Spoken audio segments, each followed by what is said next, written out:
Hello, my name is Dr. James R. Golding, and you're watching A Natural Healthcare Alternative, the program dedicated to your health, longevity, and well-being.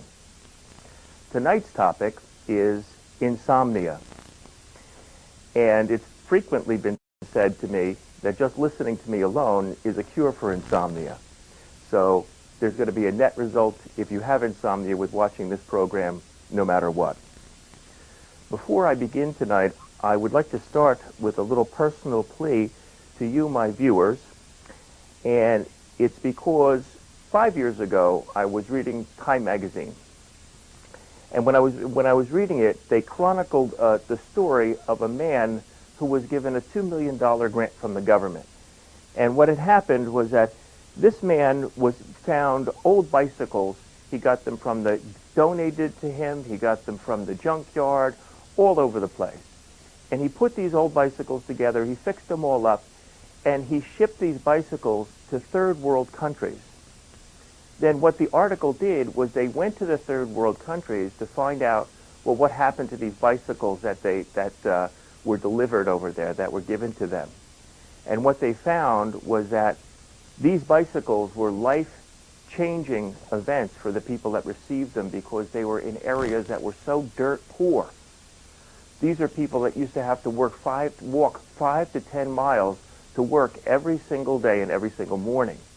So getting this bicycle, which they could never afford from working the rest of their lives, changed their life because now it became their form of transportation.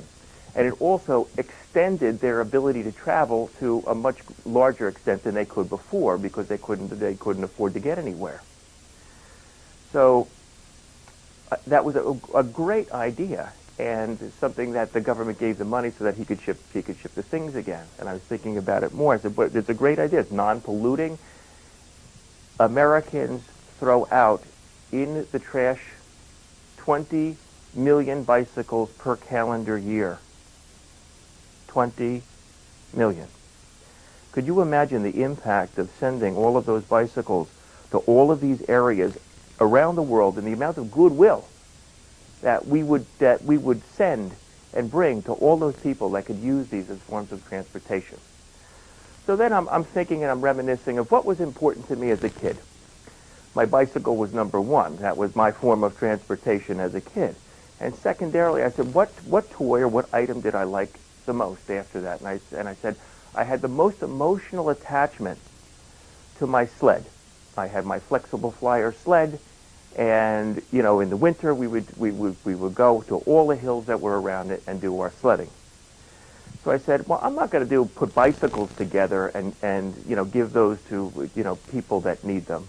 But I said, possibly sleds are something that I could do and something that I could work out. So for the past 5 years, I've been buying sleds at garage sales and flea markets. I've had my patients on the lookout for sleds to bring in any condition, regardless of how dilapidated they were. Some are in good shape, some aren't. I pay up to $10 a sled, or we get donated these sleds.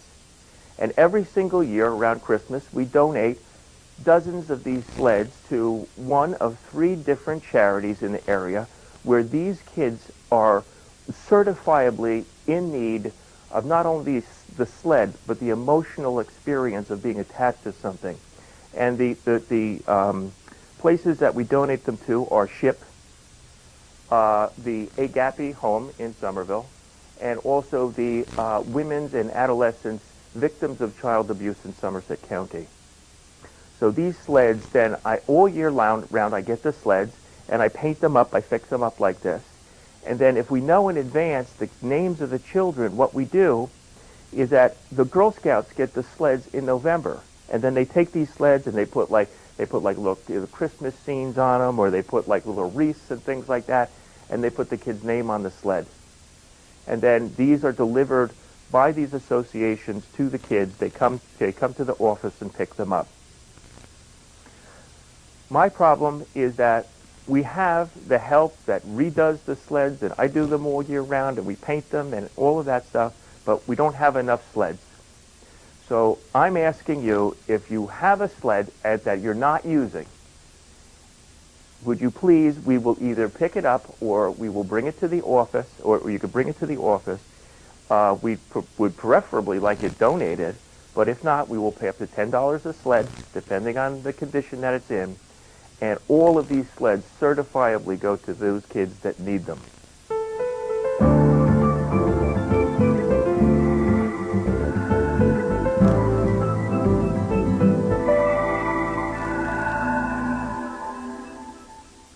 Insomnia, what is it? Insomnia is the inability to fall asleep and or the premature waking up throughout the course of the sleep cycle.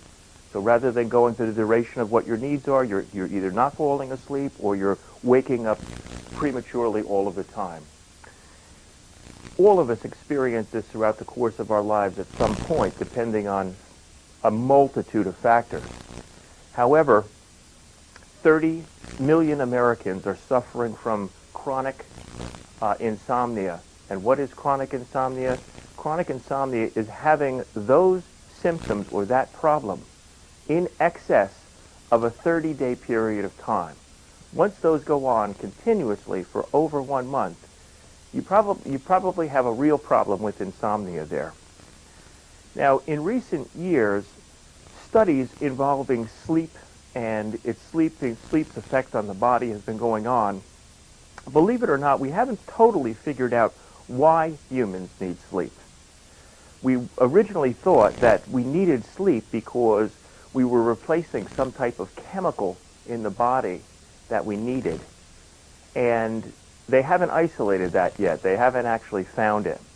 The other theory of why we needed sleep started from back when we were early primates, when it was a situation where, as mammals upon which we were still being preyed upon, we needed to go into the sleep cycle at night because we couldn't see, so we needed a period of time in which we weren't going around. This is the readily accepted view. So physiologically, we know we need the sleep, we just don't understand the mechanisms of it fully. So we have 30 million Americans not sleeping well and are insomniacs. We have 9 million people on prescription medication for insomnia. 1/3 of all psychiatric patients are insomniacs and have problems with that. The fourth common complaint of what brings a person to see a doctor is problems falling asleep or insomnia. And that goes after the common cold, stomach problems, and headaches. So after those 3 things, insomnia is right there. So it's a humongous problem, and it's increasing. My thoughts and feelings on the reasons why it is increasing are due to our fast-paced lifestyle, due to poor diet, due to worry, fears, anxiety, mental depression. These factors are contributing agents to insomnia. And then it starts a very bad cycle, because once that occurs, it's fueling it. You don't get the rest that you need. And they find out that people that are insomniacs are obviously more withdrawn. They never feel rested. They're unproductive throughout the course of the day because they're not energetic. They don't think as well. They have a tendency of not being proactive about doing things. They're sedentary because they're wiped out all the time. So it's what I call a cycle of badness. When a person comes in to see me for a musculoskeletal problem, even a back problem, and I say, can you rest at night? And if they say, no, I haven't been sleeping for days, I take their recommendations for treatment and I practically double it, because irregardless of what you may have in life, if you can't rest well, you can't heal well. We have 15% of all office visits to medical doctors are for insomnia. Now, we have varying needs for sleep depending on our age. Newborns need up to 18 hours of sleep per day. Children and adolescents and teenagers need, on the average, 8 to 10 hours of sleep to function optimally throughout the course of the day. Most younger kids get it, but what we're finding out now is that teenagers, although they need 8 to 10 hours of sleep, are taking on the lifestyles of adults. They're mimicking the lifestyle of adults, wanting to stay up late, doing all of these things, and it's very deleterious to not only their health, but their educational well-being. So I implore parents to really think about, the times in which their kids are sleeping. And I know that it's difficult as teenagers when they're struggling with you and they want to stay up and they want to do what they want to do. But really, when they're dragging their you-know-what's in the morning, if that's going on regularly, there's a problem there. So, that's up to you to address, because that problem is going to spill over into every last thing. So what we need to do now is now we recognize that this problem is going on, and all of these factors, our fast-paced life is creating these things. And if people will say to me, well, yeah, but there's medication for people that can't sleep. They just take medicine. Well, the problem with the medicine is that, yes, the medicine does work. The over-the-counter medicine works in helping to put a person to sleep. Some of the prescription medications hold out hope nowadays that in helping to put a person to sleep. Harvard Medical School has isolated a substance known as factor S that actually is the chemical that induces sleep, but that's not available to take. But the problem is that taking these forms of sleep inducers make it so that not only do you become very dependent on them, meaning you're not going to fall asleep unless you take it after a while, is that you also have a point of diminishing return, meaning it doesn't seem just like any other drug where you have to take more and more to get the same effect. It's very much that way with practically all forms of sleep medication. Also, what happens is that they find sleep isn't just sleep. Sleep is a whole myriad and phases of sleep. So to not go into certain phases of sleep brings on its own set of symptoms that you really, really need. Certain states, alpha state, theta state, beta state. These things that we go into it, they measure with electronical studies. So you could sleep good, but if you're not getting all of the phases of sleep, who knows what you're going to be getting later on as far as health-wise if your body's not getting what it needs. So it all comes back to the same thing, which is basically we have to try to understand the etiology. That's fancy for saying the cause for why you are not sleeping, and then use natural things to address the underlying problem. The etiology or causes are multifold. There's many causes. As we grow older, there's biochemical causes. There's people are smoking, and nicotine is a natural stimulant, so that carries over in the system. People are taking in way too much caffeine. That's another thing that it is. People have worry and anxiety. People are not. They're working so hard and so long that they are not bringing their rest. They're working right abruptly right up into that sleep phase. Or worries and fears and anxieties and emotional factors are disturbing them, and that's another underlying cause. Financial pressures or emotional pressures, or you're unfulfilled in any aspect. These are all contributors.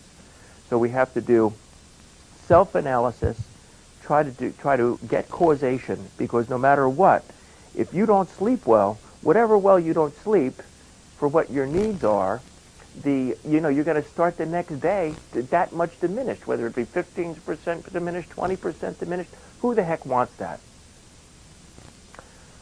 The average adult, they find, needs between 6 and 8 hours of sleep.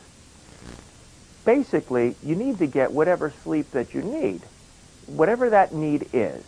So, that varies from individual to individual. There's people that need as little as 3 or 4 hours of sleep that are on record, and they function just well.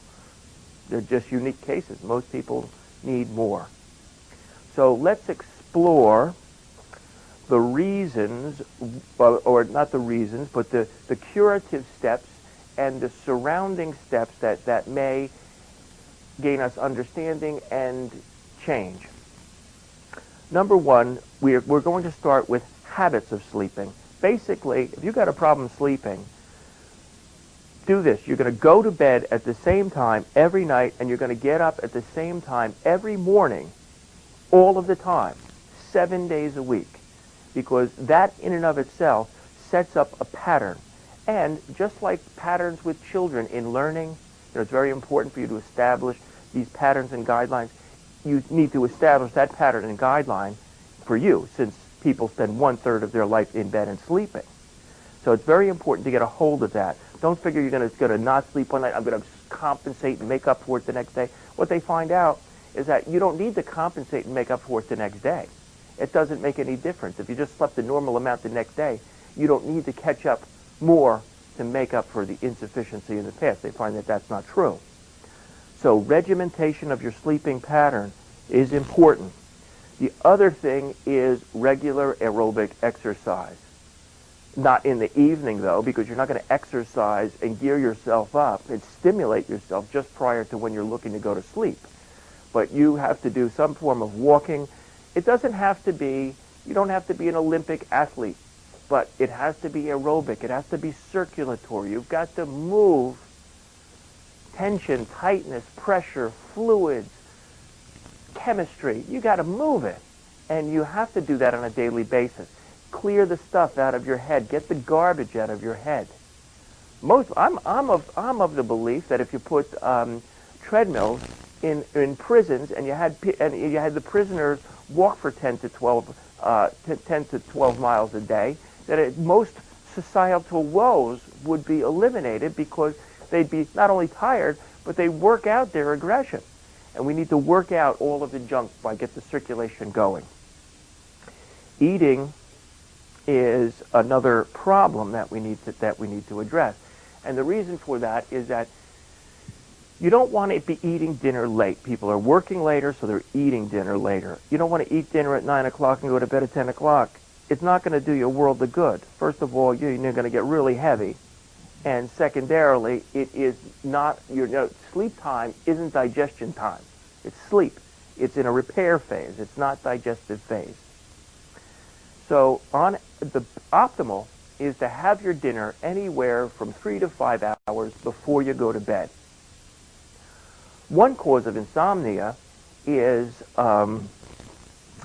people do have blood sugar problems. Either a person's diabetic, or a person is hypoglycemic, or they find that they're woken up out of sleep because they're hungry.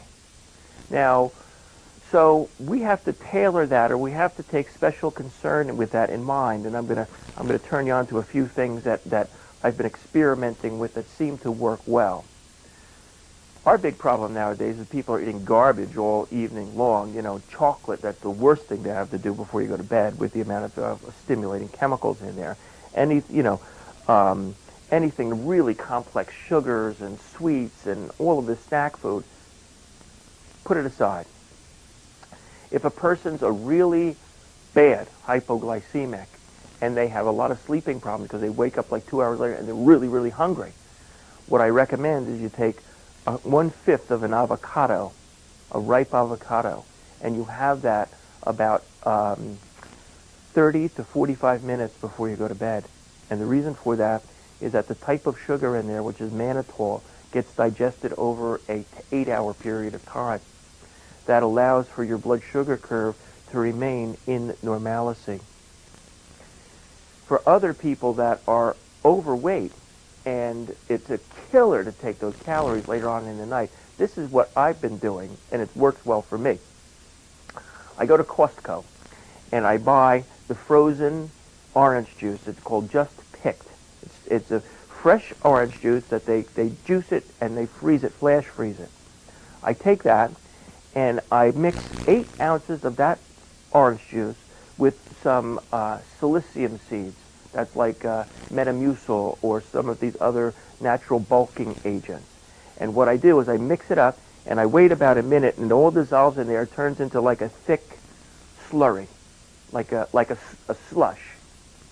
And I drink that down about, you can have it right before bed, but I drink it about an hour before bed, because I was having a problem where I was getting up, I was doing the nighttime raid the refrigerator thing.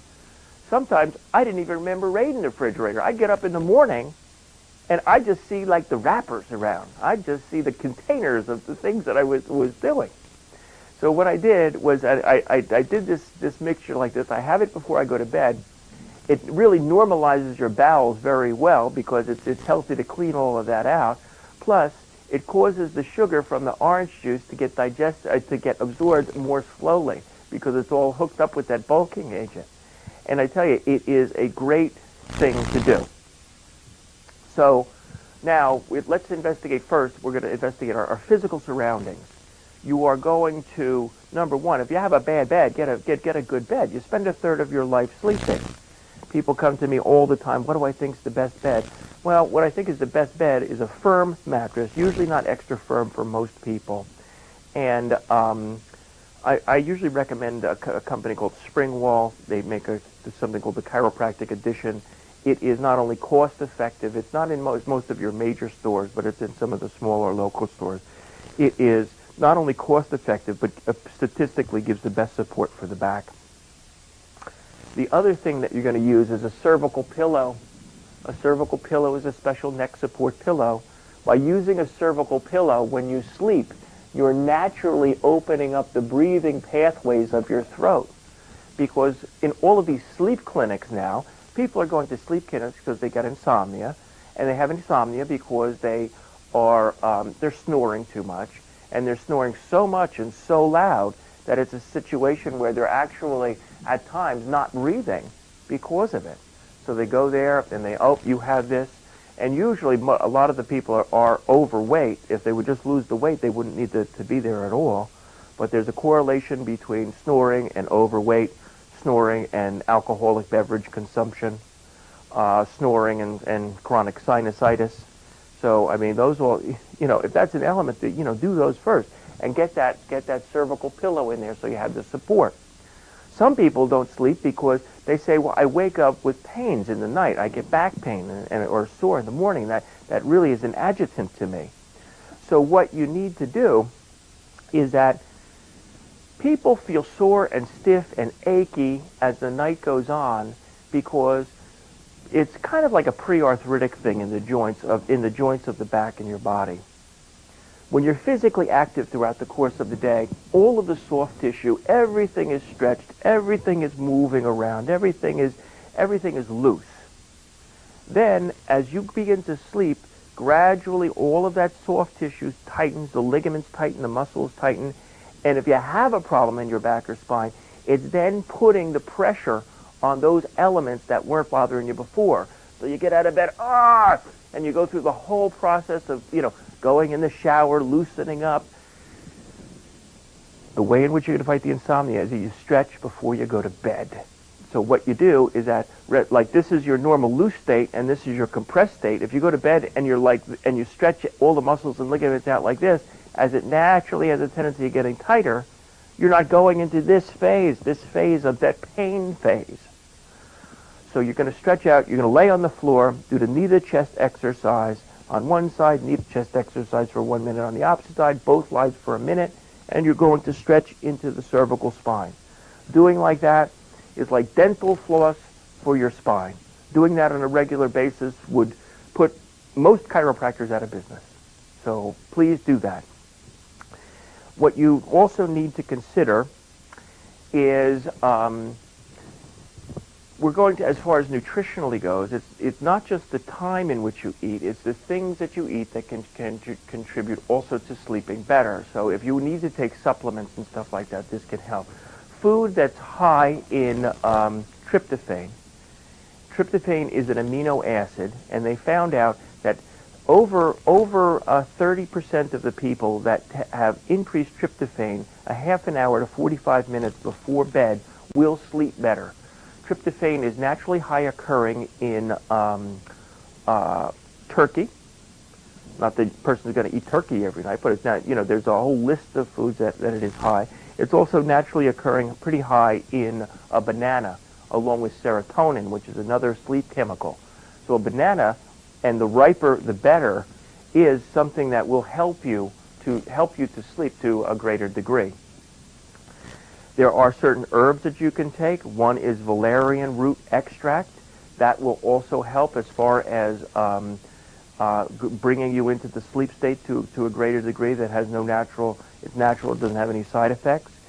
The other thing which I only recommend sparingly is for people to take melatonin. Melatonin is actually a hormone that is, you can buy at a health food store, and by taking anywhere from 3 to 10 milligrams of melatonin a half an hour to 45 minutes before you go to bed will help induce the sleep state. Keep in mind, I don't recommend that that's used on a regular basis because you're going to get into the same problem as you're going to get with the medications. So what you need to do is that, also there are numerous Chinese herbal formulas. I have so much that I want to go over. There's numerous Chinese herbal formulas that are involved in that you can take too that have no side effects that will help to induce the normal sleep state. Now keep in mind that tonight the complementary companion to this particular series is acupuncture, the clinical hypnosis, the use of meditation, and the use of stress reduction and relaxation exercises. Those we've covered on individual shows here in the previous months, which I make available to any viewer that wants to come by and pick them up at the office. Acupuncture has been proven to be over 90% effective in the treatment of insomnia. So anywhere from three to four treatments, and that person doesn't have, you can break the cycle of chronic insomnia. The other thing is that the use of clinical hypnosis for insomniacs is this. We have your waking state, we have the hypnotic state, and we have sleep, which is here. What we do is that we bring the person into clinical hypnotic relaxation, and what happens is that we give the person the mental tools that they can immediately bring themselves into a state of sleep by using post-hypnotic suggestion. So that is another aspect. The stress reduction exercises, all of those things are readily available to you, and it's just a matter of calling the number that you're going to see on the screen at the end of the video here today. And I'd like to thank you for watching. I'm Dr. James R. Golding, and have a good day.